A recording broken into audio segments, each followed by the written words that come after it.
आप शुरुआत करिए सस्ता ऑप्शन। मुझे लगता है निफ्टी में अभी भी थोड़ी सी गिरावट अभी और आ सकती है। 24,200 तक जा सकता है, तो यहां से पुट ऑप्शन बाय करने की सलाह होगी।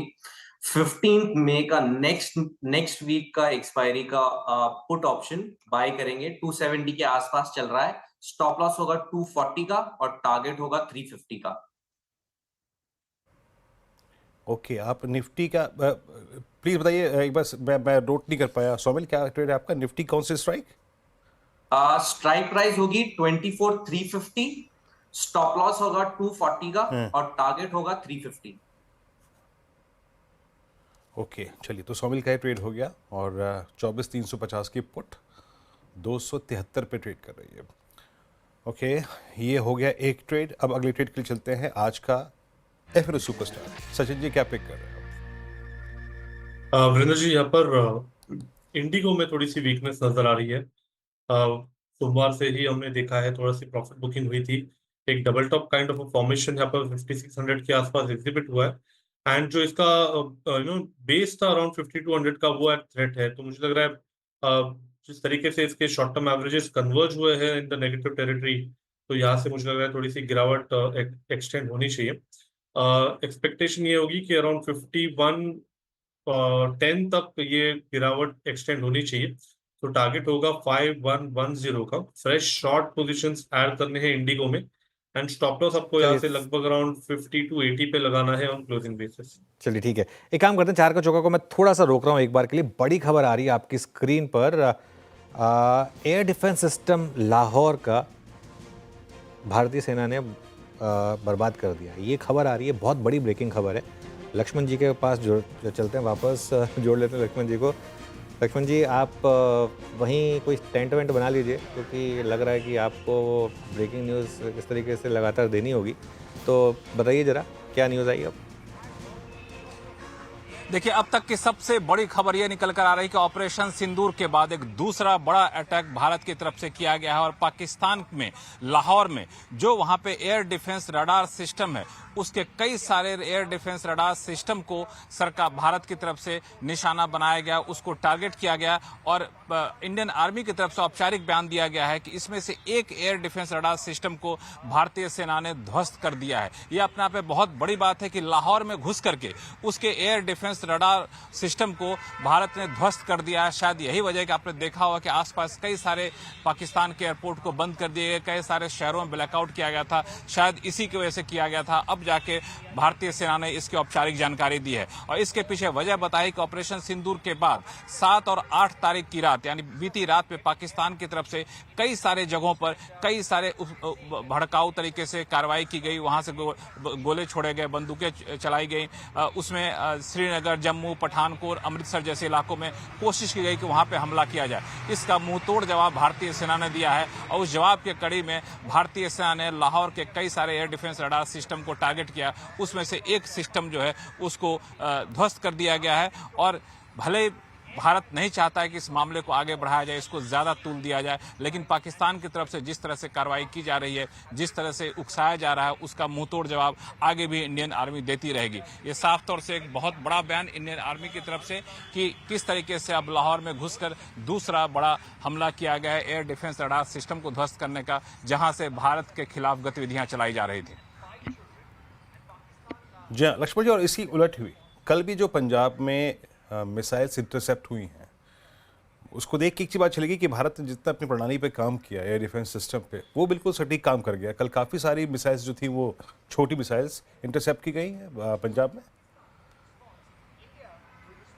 जी, दरअसल आपने देखा होगा कि कई लोग ये पूछ रहे थे कि कब आखिर पहलगाम हमले का भारत बदला लेगा, कब बदला लेगा। लगातार बैठकों का दौर चल रहा था। कई लोग कह रहे थे कि सिर्फ बैठकें होगी, कार्रवाई भी होगी। दरअसल कार्रवाई से पहले जिस तरीके से चौतरफा रणनीति बनाई गई प्रधानमंत्री की निगरानी में, मुख्य राष्ट्रीय सुरक्षा सलाहकार की निगरानी में, चाहे एयर डिफेंस का सिस्टम हो, पानी के समुद्र के रास्ते पाकिस्तान को घेरना हो, जमीन के रास्ते पाकिस्तान को घेरना हो, सेना के तीनों अंगों को जिस तरीके से लगातार बैठकों का सिलसिला करके एक पूरा पूरा रोड मैप तैयार किया गया, स्ट्रेटजी तैयार की गई। इसी का नतीजा ये है कि पाकिस्तान की कोई भी नापाक कोशिश जो है कामयाब हो नहीं रही है। सारे उसके जो भी मिसाइल, जो भी मोटार वहां से दागे जा रहे हैं, सबको न्यूट्रलाइज कर दिया जा रहा है। सबको भारत मुंह तोड़ जवाब देकर ध्वस्त कर दे रहा है, और उल्टे भारत जो कार्रवाई कर रहे हैं उसका पाकिस्तान के पास कोई जवाब नहीं होता है। यही वजह थी कि इसमें 15 दिन लगे पहलगाम हमले की जवाबी कार्रवाई करने में। बिल्कुल, देखिए मार्केट अब डे लो पर आ गया है 24,290 के आसपास वीरू। और देखिए इस चीज़ को समझिए, कल की जो स्ट्राइक्स थी वो सारी की सारी स्ट्राइक्स हमने बात की थी पीओके में, जो स्ट्राइक्स थी सिर्फ टेररिस्ट कैंप पे जो अटैक किए गए थे। आज अभी जो अटैक किया गया है, आई थिंक ये भारत की तरफ से एक सुरक्षा का भी कदम है, क्योंकि you never know, Lahore Pakistan के सबसे बड़े शहरों में से एक है, शायद सबसे बड़ा भी, आई थिंक कराची या लाहौर में से ही होंगे। लाहौर को टारगेट करना और उनके उस एयरफोर्स डिफेंस सिस्टम को टारगेट करना, मतलब एक चीज़ क्लियर है, अब ये एस्केलेशन है। और ऑब्वियसली देखिए, ऑपरेशन सिंदूर जवाब था पहलगाम का, ये जवाब है वो जो फायरिंग हुई पुंछ में, और जो फायरिंग हुई हमारे सिटीजन्स पर जो फायरिंग हुई। जो हमने ऑपरेशन किया था इनिशियली, वो ऑपरेशन था प्योर टेररिस्ट साइट्स पर। उसके बाद उनकी तरफ से जवाबी कार्रवाई हुई सिटीजन्स पर, और क्लियरली जैसे लक्ष्मण जी बता रहे हैं कि इसको यूज़ किया जा रहा था अगेंस्ट इंडिया। तो अब जो कार्रवाई हो रही है, अब वो उसका बदला है। तो आप जैसे भी देखें इसको, ये एक क्लियर कट, इसको हम एज एस्केलेशन देखेंगे वीरू। जी हाँ, लक्ष्मण जी बहुत बहुत शुक्रिया, आप समय समय पे जानकारी दे रहे हैं, और इनफैक्ट मार्केट की मैपिंग में इससे काफ़ी मदद भी मिल रही है। मार्केट से डे लो, जैसे कि अनुज कह रहे हैं कि ये अब तक परसों की घटना पे हम फिर भी स्थिर थे, but this is I think escalation. ये थोड़ा सा अगर आप देखिए चीज़ें एस्केलेट हो रही है, लेकिन प्रतिक्रिया स्वरूप याद रखिएगा, जो भी कल से शेयरिंग हुई थी जितने भी सीमावर्ती इलाकों पे, उसका जवाब है ये। बिल्कुल, मार्केट एक और चीज़ ऐड करना चाह रहा था वीरू, 275 मनोज। सॉरी वीरू, एक और चीज़ ऐड करना चाह रहा था, बिल्कुल जो आपने बोला, और उसका सबसे बड़ा एग्जांपल है इंडिया विक्स। आई थिंक अगले कुछ दिनों में ना आप इस इंडेक्स पर नज़र रखिए, इंडिया विक्स। और देखिए मैं एक चीज़ बताऊं आपको, ठीक है 12% इंडिया विक्स ऊपर है। आई थिंक इस बार मामला थोड़ा सा जो है ना, अब ये एक सिर्फ एक कॉन्फ्लिक्ट का नहीं है, अब ये प्रॉपर एक थोड़ा सा एस्केलेशन टाइप का लग रहा है। और ये आई थिंक आज की सबसे बड़ी खबर है, air defence unit HQ-9 Pakistan के लाहौर में तबाह हुई है। आई थिंक थोड़ा सा मार्केट ऑब्वियसली नर्वस है इस समय, लेकिन ठीक है, ये सब चलता रहता है। और जैसा आई थिंक आप लोगों से पूछेंगे कि ये आपके पोर्टफोलियो में इम्पैक्ट हो रहा है, इस वजह से वो कहेंगे कोई नहीं, होने दीजिए, और होने दीजिए, लेकिन मिशन पूरा करिए। इतनी वैल्यू एट रिस्क रखना हिंदुस्तान जानता है मेरे ख्याल से, है ना। हाँ, कुछ कैलकुलेटेड रिस्क लेना भी पड़ता है, कुछ जिस प्रकार का calculated युद्ध risk लेना आपको पड़ता है। थोपा गया है, लेना पड़ता है, थोपा गया आपके ऊपर ये। और बिल्कुल सही कहा अनुज ने, ये क्योंकि बाजार जो रिएक्ट कर रहा है, अब इट्स एस्केलेशन। यहाँ पे अब स्टैट्स पे, डेटा पे हम फोकस करेंगे। पर अनुज एक चीज़, एक पिक्चर ड्रॉ करते हैं। लेट्स सी, जो शब्द का आपने इस्तेमाल किया है कि एस्केलेट होती है ये चीज़, जैसे कि हम अनुज जी से बात भी कर रहे थे सुबह, मैक्सिमम डाउनसाइड कहाँ तक, ऐसे में अप्रोच क्या रखें, 23,800 से 24,000 मैक्सिमम टू मैक्सिमम क्या हो सकता है, इस बाजार का वर्स्ट के सिनारियो क्या होगा? देखिए I think first things first, 24,200 के नीचे अगर आप बंद हो तो आप पोजिशनल लॉन्ग से बाहर निकलें। सेकेंड थिंग, SIP जारी रखिए अपनी, उसमें कोई चेंज मत करिए। ये सब चीज़ें होंगी, मार्केट वापस इस पर रिकवर करेगा और वापस ऑल टाइम हाई पर भी आएगा, इसमें वीरू मुझे कोई डाउट नहीं। अच्छा एक काम करते हैं, इस बीच में 4 का चौका आधा छूट गया था, बाकी आधा पूरा कर लेते हैं वीरू। मानस के पास चले, बिल्कुल। चार्ट का चमत्कार के लिए मानस।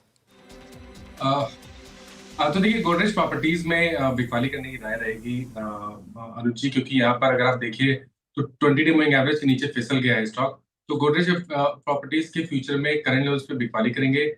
2081 के स्टॉप लॉस से बिकवाली करनी है, 1975 तक के टारगेट्स पहुंच। ओके, चलिए, गोदरेज प्रॉपर्टी सेल है, मार्केट से डे लो, और ट्रेड सेल्स के आ रहे हैं अब। और नीरज जी के पास चलते हैं आज का मिड कैप फंड के लिए। Neeraj ji, with bit of risk involve definitely in mid caps, but still price क्या अच्छा लग रहा है आपको? या डेफिनेटली इस तरह की मार्केट में मिड कैप में अच्छी करेक्शन भी देखने को मिलती है, तो आई थिंक वहाँ मौके मिलते हैं एक लॉन्ग टर्म इन्वेस्टर्स के लिए। मैंने पावर सेक्टर की बात की थी कि मुझे पावर सेक्टर अच्छा लग रहा है, इसको 1-1.5 साल के लिए इन्वेस्टमेंट करनी है। तो उसी में एक स्टॉक है GIPCL, जो इस साल के प्रॉफिट के का भी जो अनुमान है उसके हिसाब से 13-14 टाइम चल रहा है और वहाँ पे थोड़ी कैपेसिटी एक्सपेंशन हो रही है। तो नेक्स्ट ईयर अगर 15-20% भी ग्रोथ आती है तो वो अभी जो मार्केट कैप है उसकी 2,800-900 करोड़ है, वो इजीली 3500 करोड़ के आसपास मार्केट कैप हो सकती है। तो एक जीआईपीसीएल में आप नजर रख सकते हैं और जहाँ पे मार्केट करेक्ट कर रही है तो उसमें अपनी धीरे एक्यूमुलेट कर सकते हैं उसको for a long term investment. Okay, चलिए ये अब इस समय